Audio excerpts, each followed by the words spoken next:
സുഹൃത്തുക്കളെ, നമ്മുടെ നാട്ടിൻപുറത്തുള്ള പലചരക്ക് കടകളിൽ പറ്റ് വാങ്ങിയിട്ട് ക്യാഷ് കൊടുക്കാതെ മുങ്ങി നടക്കുന്ന ആൾക്കാർ നമ്മുടെ പരിസരങ്ങളിലുണ്ട്. ഇന്നലെ എനിക്ക് നേരിട്ട് അങ്ങനെ ഒരു അനുഭവം ഉണ്ടായി.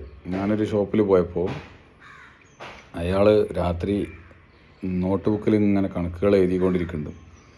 എന്താ പരിപാടി എന്ന് ചോദിച്ചപ്പോൾ കയ്യക്ഷരം നന്നാക്കുകയാണെന്ന് പറഞ്ഞു.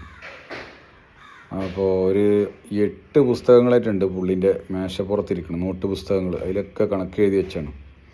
അതിൽ ചില ടീം 2023 പറ്റ് വാങ്ങൽ നിർത്തിയിട്ട് പൈസ കൊടുക്കാൻ ബാക്കിയുള്ളവർ വരെ ഉണ്ട്. ചില പുസ്തകങ്ങളിൽ 40,000 രൂപ കിട്ടാനുള്ളതുണ്ട്, 25,000 രൂപ കിട്ടാനുള്ളതുണ്ട്, 10,000-ൻ്റെ വേറെ, 16,000-ൻ്റെ വേറെ, അങ്ങനെ ഒരുപാട് പുസ്തകങ്ങൾ. ഒരു 8 പുസ്തകത്തോളം അയക്കണ്, നോട്ട് പുസ്തകം. എന്നിട്ട് പുള്ളി പറയും, ഞാനിത് ചോദിച്ചു കഴിഞ്ഞാൽ ഞാൻ തെറ്റുകാരനായി, മോശക്കാരനായി, നമ്മൾ പ്രശ്നക്കാരനായി. അപ്പോൾ ഞാൻ പറഞ്ഞു, നിങ്ങൾ കടം കൊടുത്ത പൈസ അല്ലേ, നിങ്ങൾ ചോദിക്കണ്ടേ, ചോദിക്കാഞ്ഞാൽ എങ്ങനെ കിട്ടുകയെന്ന്. ചോദിക്കാഞ്ഞാൽ കിട്ടൂല, പക്ഷെ ചോദിച്ചു കഴിഞ്ഞാൽ മോശക്കാരനാവുകയാണ്. എന്താ ഇപ്പം ഞാൻ ചെയ്യാൻ, എനിക്കൊരു കൊടുത്തില്ല.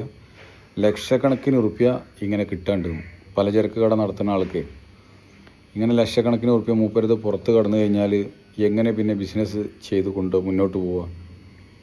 ഈ സാധനം വാങ്ങുന്ന ആൾക്കാർ എന്താണ് ഇങ്ങനെയൊക്കെ ചെയ്യണം?